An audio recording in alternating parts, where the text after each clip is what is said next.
This is Agriculture Today, and I'm Shelby Varner with the K-State Radio Network. Starting today's show is Alison Van Eenennaam, a UC Davis professor of cooperative extension who is a speaker at K-State Cattlemen's Day. Alison talks about genetic modification, genetic engineering, and gene editing, and what has been done so far in the industry and where we could be going. Alison continues the show with her conversation about genetic modification, genetic engineering, and gene editing in her second segment.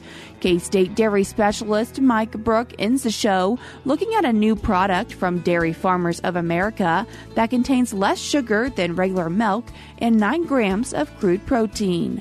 That and more is coming up ahead.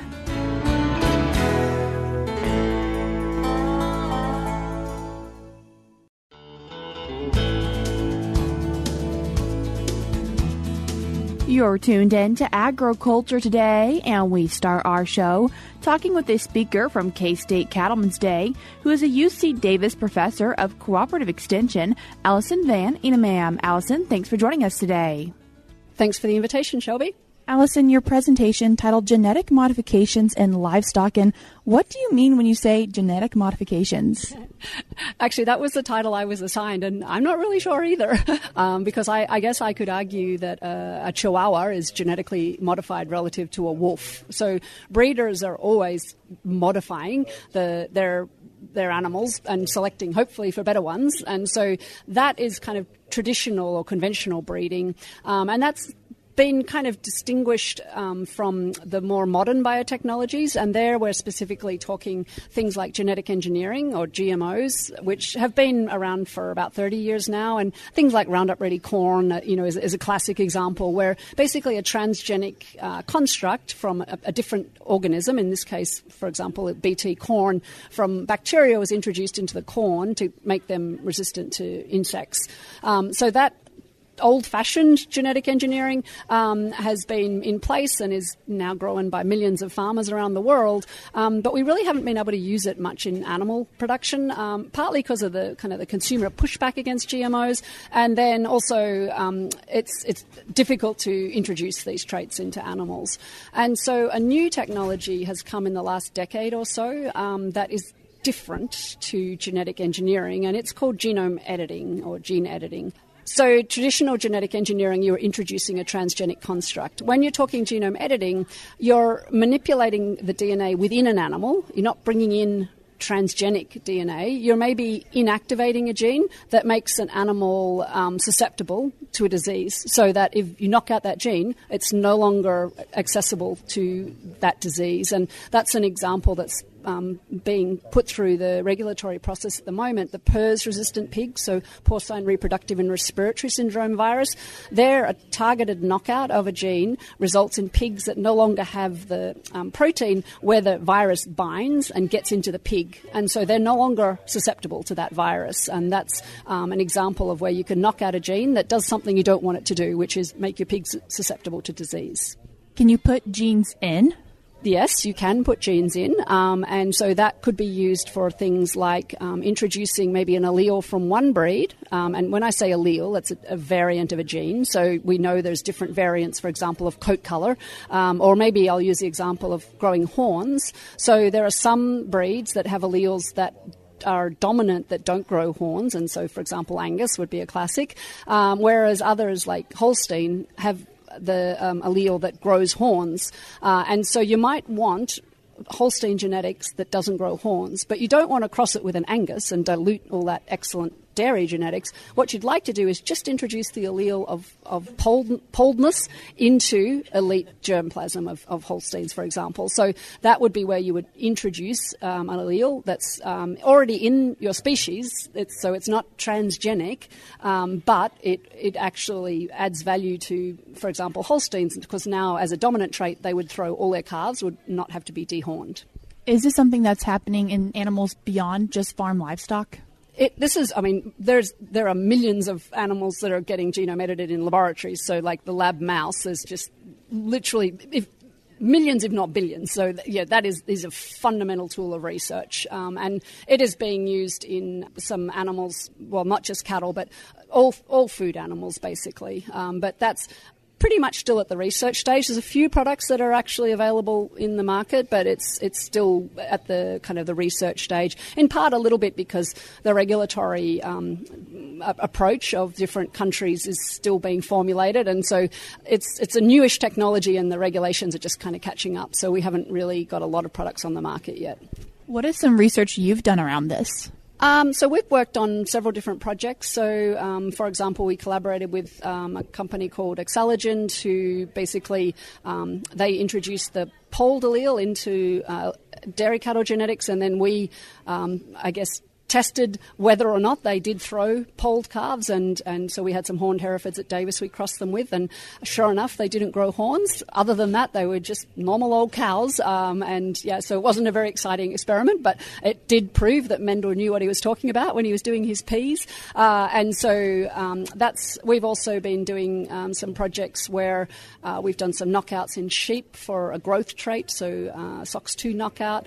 We've done some work to try to produce bulls that are generating semen from a different cell line than what they are, and that's a concept called surrogate sires, where potentially you could have, for example, a tropically adapted bull working in an environment where he's well suited, but you'd like ideally for his semen to be coming, for example, from Angus, and so you can basically do AI on legs, artificial insemination on legs, because you could naturally service with elite germplasm using that technology. So yeah, there's a lot of different applications that have some potential really benefit to the beef industry.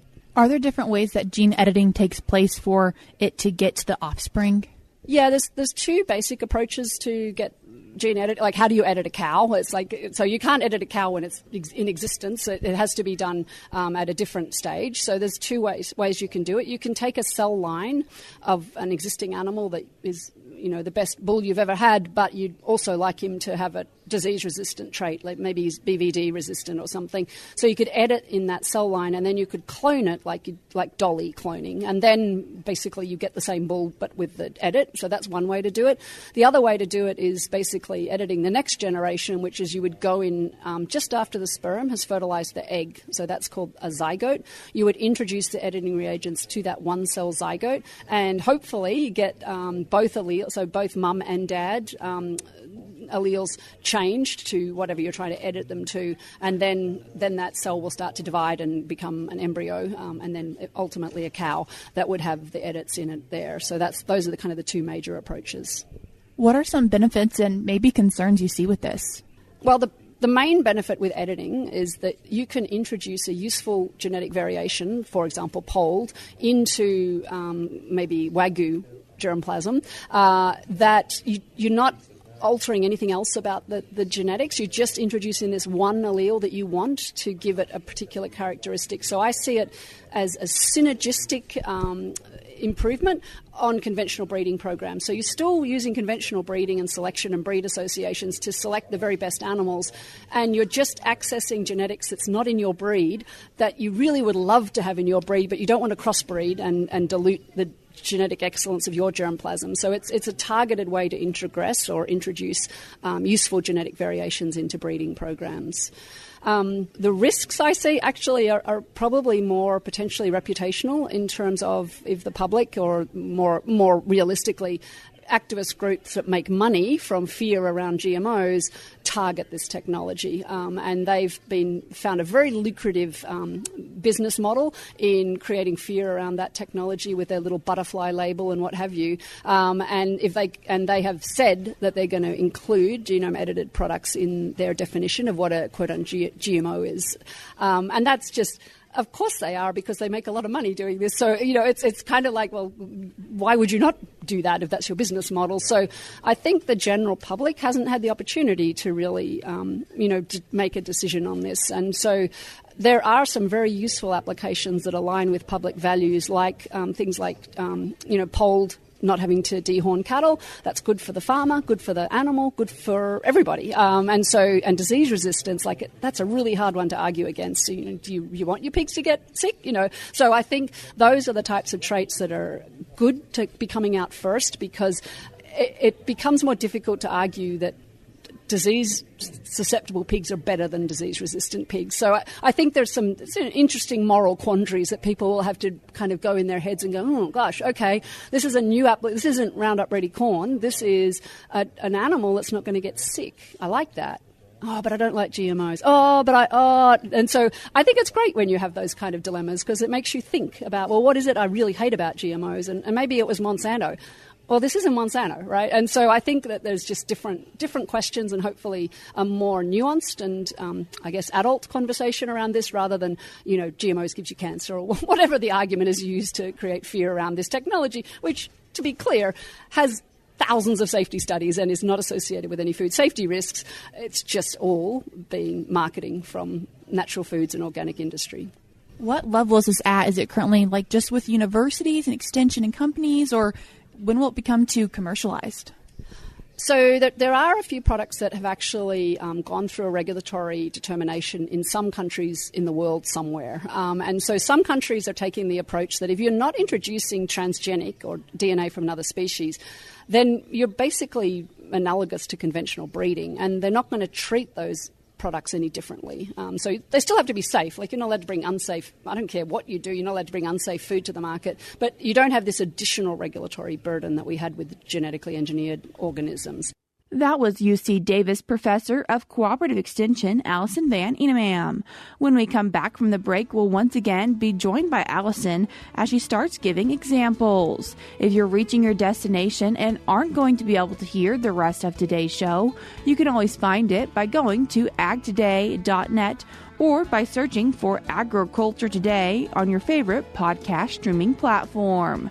We're cutting to that short break now, but we'll be right back.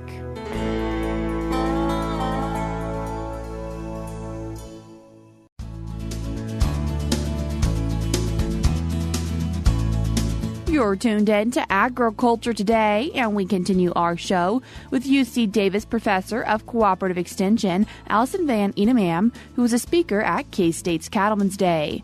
Alison continues the show sharing examples. So some countries are doing that. And so Argentina and Brazil, for example, have that. And so they have made regulatory determinations around a few cattle examples. For example, the SLIC characteristic, which is a knockout of the prolactin receptor gene, which results in basically a phenotype where the animal's about 1 degree cooler than a non-edited animal.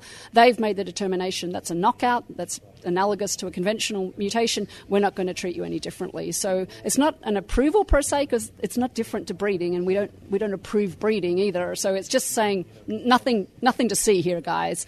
Other countries, South Africa, for example, says all genome editing is GMOs and has to go through a full GMO approval process.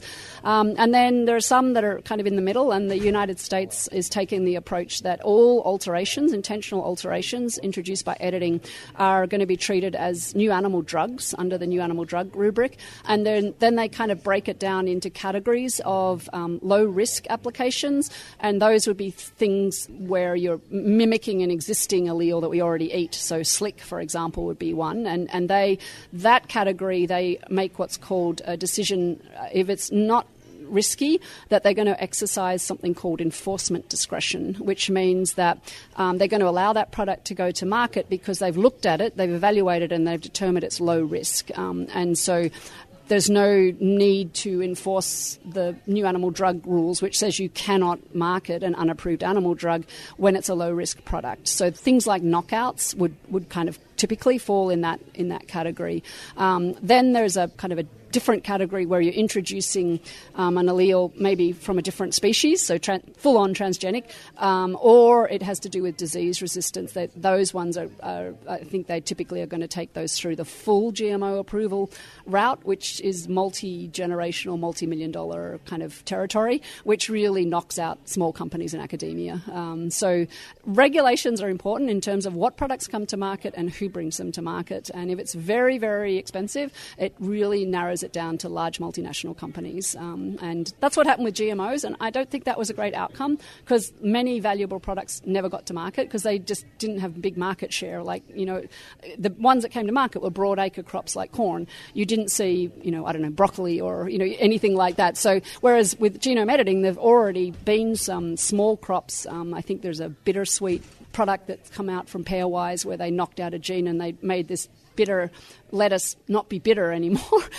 So that's already on the market in America. But so far, there's only been 2 animals that have been given enforcement discretion. Those were slick animals that were granted enforcement discretion a couple of years ago now. But that's 2 animals, not that edit in all animals, just those 2 specific animals. So if that slick mutation was introduced to a 3rd animal, it also would have to go through enforcement discretion. And that's really not going to scale if this technology takes off, because there'll be, especially in some species like, the pigs, for example, they had to edit the multiple grandparental lines to get the PRRS resistant in, and we're talking hundreds of pigs. And so, if you times that by fish and all of the different companies working in this space, it could get out of hand. And really, at the end of the day, what is the unique risk associated with a knockout? I have a hard time coming up with one, to be honest with you, because we eat knockouts all the time. Every cow has got millions of variations relative to the next cow in terms of SNPs and mutations, and that is the very engine of conventional breeding. That's what breeders select on. That's how we developed, Black Angus and Horned Herefords and Wagyu, was selecting animals that fit the breed associations characteristics for what they wanted, and that is basically naturally occurring mutations that nature introduced. And so nature is genome editing all the time. That's the basis of evolution, and this just does it in a very targeted and specific way, and to me is a really precise way to introduce a useful characteristic into a breed. As we're thinking about our U.S. cattle producers or just livestock producers in general, what would you recommend they maybe keep an eye on or just watch for in the future? Well, I think that, some countries have taken the approach that if you're not introducing transgenic or foreign DNA, that they're not going to treat it differently to conventional breeding. And that means that in those countries, there have been small breeders, and in fact in Japan they have that approach. They've actually had a university professor that made some knockout, I think it was a pufferfish, sea bream and a flounder, and he made the knockouts. They grew to market weight in half the time, and he goes, this is cool, I'm going to form a little company. And he's been able to sell product to the consumers already, and they're eating it. And that can't happen if you have a regulatory approach that takes years and millions of dollars. So I think that especially when our major competitors, and I'm thinking South American countries and Australia, have an approach where they're not treating knockouts differently to conventional breeding, then they're going to be able to have access to this technology. And if we have a different approach in terms of how it's regulated here, it potentially could put us at a competitive disadvantage relative to major beef competitors. As someone who's very integrated in gene editing, Alison, what makes you excited for the future? I think there's some really interesting examples where you could do things, and I guess I'm really into single sex. And so what I mean by that is some industries only want one sex. And so, for example, chickens, you only want females because they lay eggs. And in India specifically, where there's a religious prohibition on consumption of beef, but the biggest dairy industry in the world, you would never want a male dairy animal born. And so half the animals getting born have literally no use because you can't eat them, and they don't make milk. Now, if you could actually make single-sex bulls or edit them so that only produce daughters, you've just doubled the efficiency of the largest bovid population on Earth. And to me, the sustainability benefits of that are pretty amazing, and it's good for the farmers because maybe before they got one female and one male, the male had no use. Well, now they've got 2 females, and maybe they can sell that heifer to Pakistan or what. There's just, you can do things so it doesn't hurt their livelihood. They still can produce product, but they do it in a more efficient way because half of what they were producing was unnecessary or unwanted, in fact. And so can you use it to remove unwanted animals from the food supply and improve the sustainability that way? So that's a couple of examples of things that I think would be really beneficial for global food production. If people are wanting to find out more information about this, what's your recommendation? Well, I guess I'll promote my own website. So I have a website, Animal Biotechnology at UC Davis, and we have quite a lot of I'm extension specialists, so a lot of outreach materials there, especially a lot of videos, because a lot of people learn through videos. So explaining what it is, some document of how we've done editing in our lab, and then also some earned media from things like PBS Nova did a documentary, and so there's links, or you can watch it there. So there's information there, and I would recommend people have a look. Alison, I appreciate you taking the time to join us today. Okay, thanks very much, Shelby. That was UC Davis Professor of Cooperative Extension, Alison Van Eenennaam. If you would like to hear her full presentation, it will eventually be posted at ksubeef.org. Before we cut to a break, we're now going to be joined by USDA's Rod Bain and USDA meteorologist Brad Rippey. Elevated drought coverage nationwide over the past month, reflected in the first U.S. drought monitor for March.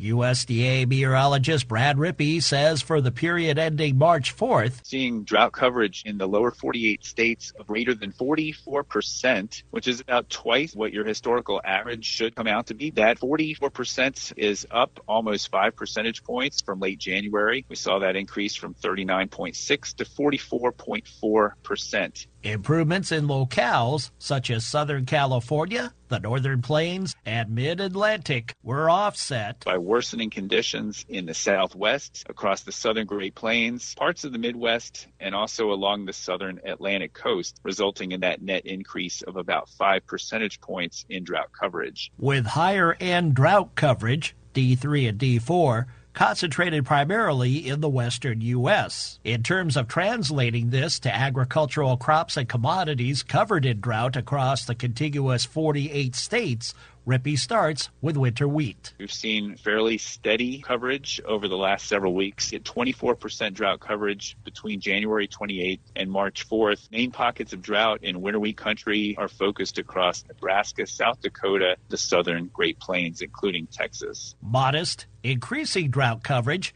is also noted in corn-growing areas of the Midwest. Coverage for corn production areas in the United States stands at 60%, but most of that is lower-end drought. There is still an opportunity for recovery before the majority of the crop is planted and is vegetative. For soybeans, the current number is 50% as we start March. As for cotton and other commodities in drought, 38% of the U.S. cotton production area currently in drought. That is up from 26% in late January. Hay production area in drought for the United States, generally steady, 37 to 38% for much of the month. Current number, 37% of the hay production area in drought. And a similar picture for U.S. cattle inventory. The current number, 38%. That is up 1 point from 37% at the end of January. I'm Rod Bain reporting for the U.S. Department of Agriculture in Washington, D.C.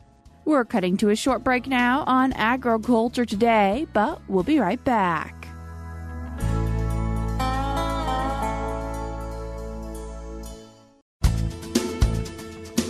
This is Agriculture Today. Along with Shelby Varner, I'm Jeff Wickman. We end today's program with this week's milk lines. New products seem to pop up weekly in the grocery store. However, it's not as common for new products to show up in the dairy case. K-State dairy specialist Mike Brouk looks at a new product from the Dairy Farmers of America that contains less sugar than regular milk and 9 grams of crude protein. He says the goal is to increase consumption of fluid milk and offer a healthy alternative to plant-based beverages.